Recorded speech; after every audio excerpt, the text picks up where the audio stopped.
All right, so we've already looked at how to learn web programming in the very first video in this series, where I showed you a couple of books that you should read and the order in which you should read them. And I highly recommended and advised you to learn web programming by using those books.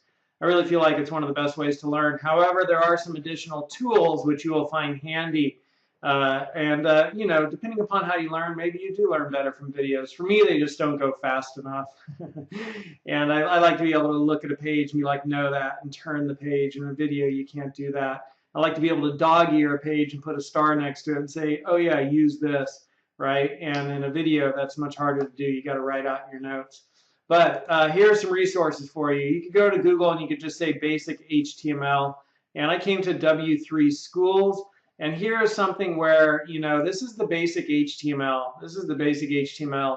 And when this gets read by a browser, this is what it displays, right? So if I wanted to, I could change this text here and then submit the code, and it changed it, hello world. And here you can see my first paragraph. If I wanted to, I could copy that, and I could say my second paragraph, submit code. Now I've got two paragraphs there. You know, and so this is kind of how HTML works, and it has opening and closing tags pretty much on all tags. There are some that do not. I'm just looking to see if I can indent that. But here's the opening tag, here's the closing tag, here's the opening body tag, here's the closing body tag, here's the opening heading 1 tag, here's the closing heading 1 tag. So this is marking up this text, right, saying make that heading 1. And so this is all HTML is. This stuff up at the top tells the browser that the type of document that you're going to be reading is HTML. So that's pretty much at the top of every page. So that's basic HTML. And you could also go to Code Academy, and they have courses on HTML where you could also do things, you know, like trying it out here. I just can't type. Hello, world. Right. So there's HTML, Code Academy. Lynda.com is another good area to go if you do like watching videos. Subject web. They have 474 courses, not just videos, but courses on web. So this has videos on Dreamweaver, and when you get through all the books, this would be a good place to come and watch a Dreamweaver video. The benefit about these people is they have very thought out training. It's almost as if the people who are doing the training are reading a script, like they've scripted it almost, like this is what we're going to show them in this video and in this video. And so they're very, you know, that's their style of doing things.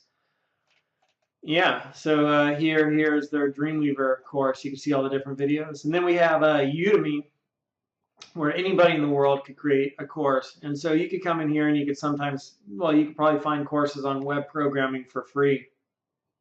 Or you can find ones that, you know, cost money, and they always have coupons. So before you go pay for, you know, one of these courses, make sure you search the web. Go to Google and search for Udemy coupon, and you'll most likely find a coupon.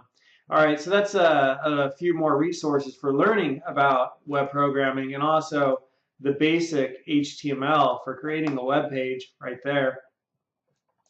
The next thing you need to do is actually buy a domain name and find a host.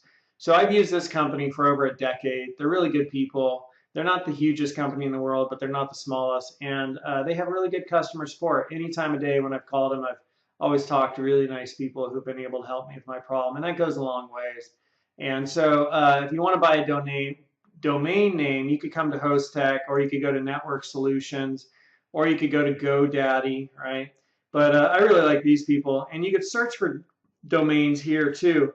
So let's just say I wanted to buy the domain forever loving jaw. That's actually a pretty sweet domain, and so I could search to see if that's available. Sorry, forever loving jaw is already taken. What about forever loving cookie monster? Right on. So that domain is available, and it cost me $10.50 a year. So I'd register it with them, and then I could have them host it too. And then when I start creating my web pages, I just upload those web pages to their computer, the server, and they will be on the web at my domain, whatever domain I've chosen. It's just that easy, right? So I take take this page here, right? If I saved it to my desktop, this code here, saved it to my desktop as an HTML page, then uploaded it to my website, and then it would be available. It's just that easy. So that's a little bit about learning some basic HTML and where you go for learning web programming and how to purchase a domain name and how to find a website host. There are ratings of website hosts, you know, and articles and things like that, the top 10 and everything if you want to look on the web. But I think word of mouth is the best, and I'm giving you my word of mouth right now that these guys are the best. Host Tech. Host Tech with a K at the end. There we go. Yeah, storefront software. I feel like I already talked about that with Shopify, and then Dreamweaver and Photoshop. Those are just two real essential tools when you're doing web programming, those two right there. So you want to learn those after you've read all of those books. All right, that's a little bit about the basics of HTML. You should now be able to create your own basic HTML page. There it is, right there. That's it. Basic HTML page. Super simple. And then you also have the resources to go and start learning more about web programming.